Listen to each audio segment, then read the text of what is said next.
Question number first. The ratio of milk and water in a 45 liter mixer is 4:1. How much water shall be added to it so that the ratio become 3:2? 45 litre মিক্সাৰত গাখীৰ আৰু পানীৰ অনুপাত 4:1 আছে। কিমান পানী মিক্সাৰত যোগ কৰিলে গাখীৰ আৰু পানীৰ অনুপাত 3:2 হ'ব? ৰেচিঅ' দিয়া আছে 4:1। পানী যোগ কৰাৰ পিছত ৰেচিঅ' হ'ব 3:2। এইটো মিল্ক হয়, এইটো ৱাটাৰ হয়। টোটাল মিক্সাৰ আছে 45 litre into bracket cross into হ'ব 2 × 4 8 মাইনাছ 3 × 1 3 ব্ৰেকেট ওপৰৰ ৰেচিঅ'টো প্লাছ হ'ব 4 আৰু 1 5 ইনটু পানী কিমান যোগ কৰিব কোৱেশ্যনত কৈছে। ইয়াতে পানীৰ ঠাই মিল্কৰ ভেলু বহাম। মিল্ক কিমান আছে 3। মিল্ক ক'লে ৱাটাৰৰ ভেলু বহাম, ৱাটাৰ ক'লে মিল্কৰ ভেলু বহাম, উল্টা বহাম। ইকুৱেল টু 45 ইনটু 8ৰ পৰা 3 মাইনাছ হ'ব 5/5 ইনটু 3। 5ৰ লগত 5 কেঞ্চেল হ'ব, 3ৰ লগত 45 15 বাৰত কেঞ্চেল হ'ব। 15 লিটাৰ পানী যোগ কৰিব। অপশ্যন নম্বৰ এ কাৰেক্ট এনসাৰ হ'ব। Next question.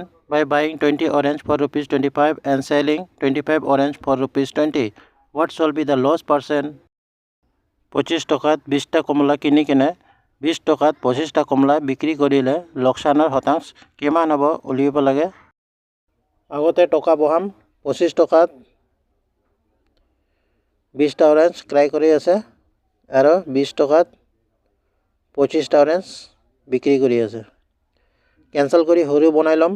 সহজ হ'ব। 25 5ৰ লগত যাব 5 বাৰত, 20 যাব 5ৰ লগত 4 বাৰত, 5ৰ লগত যাব 4 বাৰত, 5ৰ লগত যাব 5 বাৰত। নিউ ৰেচিঅ' আহি গ'ল। 5 টকাত 4টা অৰেঞ্জ ক্ৰাই কৰিছে আৰু 4 টকাত 5টা অৰেঞ্জ বিক্ৰী কৰিছে। ক্ৰছ ইনটু হ'ব 5 × 5 25, 4 × 4 16। এইটো কিনা দাম, এইটো বিক্ৰী কৰা দাম। এইটো CP, এইটো SP। 25 টকাত কিনি কিনে 16 টকাত বিক্ৰী কৰি আছে। লছ হৈ আছে। কিমান লছ হৈ আছে? ডিফাৰেঞ্চ কিমান আছে? ডিফাৰেঞ্চ 9 টকা। 9 কিনা দাম হয় 25, 25 তলত বহাম ইনটু পাৰ্চেণ্টৰ কাৰণে 100। 25ৰ লগত 100 যাব 4 বাৰত, 9 আৰু 4 ইনটু হ'ব 36% লছ। অপশ্যন নম্বৰ এ কাৰেক্ট এনসাৰ হ'ব। Next question. There is a rational number between 1/4 and 1/3. 1/4 আৰু 1/3 মাজত ৰেচনেল নাম্বাৰ উলিয়াব লাগে। 1/4 আৰু 1/3 মাজতে কিমান ৰেচনেল নাম্বাৰ আছে উলিয়াব লাগে। ব্ৰেকেট প্লাছ বহাম ইয়াতে 1/2 ফৰ্মুলাৰ 1/2 4 আৰু 3 এলচিএম ল'ম। 4 আৰু 3 এলচিএম 12 হ'ব ইনটু 4 আৰু 3 এলচিএম 12। 4ৰ লগত 12 কেইবাৰ যাব? 3 বাৰ যাব। 3 ইয়াতে বহাম প্লাছ 3ৰ লগত 12 কেইবাৰ যাব? কেঞ্চেল হ'ব 4 বাৰত।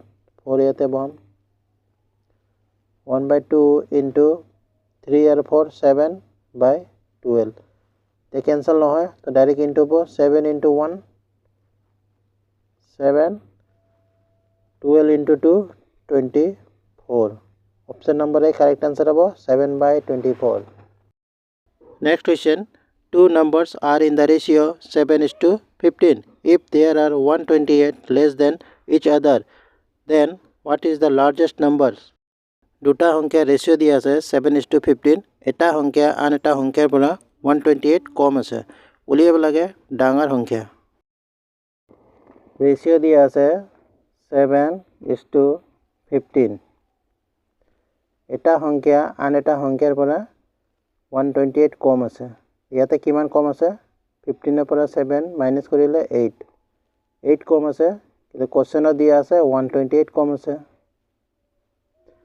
ৰেচিঅ'ত 8 কম আছে, কোৱেশ্যনত দিয়া আছে 128। কেঞ্চেল হ'ব 8ৰ লগত 128 16 বাৰত কেঞ্চেল হ'ব। কোৱেশ্যনত কৈছে ডাঙৰ সংখ্যা উলিয়াব লাগে। 7 আৰু 15ৰ ডাঙৰ কোনটো হয়? 15 × 16 ইনটু হৈ যাব ইনটু হ'লে কিমান হ'ব 240 তে 15 লগত ডাইৰেক্ট ইনটু কৰিম 15 ছক 90 15 5 15 0 9 আৰু 5 14 1 আৰু তাৰ 1 2 240 ইয়াৰ কাৰেক্ট আনসাৰ হ'ব option number C Next question, the total cost price of 6 table and 9 chair is rupees 9,900. If the cost of 3 tables is 2,700, then what is the price of 1 chair? 6খন table আৰু 9খন চেয়াৰৰ দাম দিয়া আছে 9,900. 3টা টেবলৰ দাম দিয়া আছে 2,700. উলিয়াব লাগে এটা চেয়াৰৰ দাম কিমান হ'ব? 6 টেবল প্লাস 9 চেয়াৰৰ দাম দিয়া আছে 9,900. 3টা টেবলৰ দাম দিয়া আছে 2,700. 6টা টেবল প্লাস 9টা চেয়াৰৰ দাম দিয়া আছে 9,900. 3টা টেবলৰ দাম দিয়া আছে 2700 টাকা. 3টা টেবলৰ দাম 2700 টাকা. তো 6টা টেবলৰ দাম 2700 ডাবল হ'ব. 2700 ডাবল কৰিলে কিমান হ'ব? 5,400. 5,400 6টা টেবলৰ দাম আহি গ'ল. ইয়াতে 6টা টেবল প্লাস 9টা চেয়াৰৰ দাম 9,900. 9,900 পৰা 54 মাইনাস কৰিলে 9টা চেয়াৰৰ দাম ওলাই আহিব 9,900 পৰা 5,400 মাইনাস কৰিম কিমান আহিব 4,500 4,500 কি আহিল 9টা চেয়াৰৰ দাম তো এটা 9টা চেয়াৰৰ দাম হ'ব 4,500 তো এটা চেয়াৰৰ দাম 9 ৰ লগত কেনসেল হ'ব 5 বাৰত আৰু 2টা 0 500 এটা চেয়াৰৰ দাম কিমান আছে 500 option number A correct answer Next question 25 is what percentage of 40 25 40 কিমান শতাংশ উলিয়াব লাগে 40 x% equal to 25 0 লগত 0 কেনসেল হ'ব 4 যাব 2 লগত 2 বাৰত 10 যাব 5 বাৰত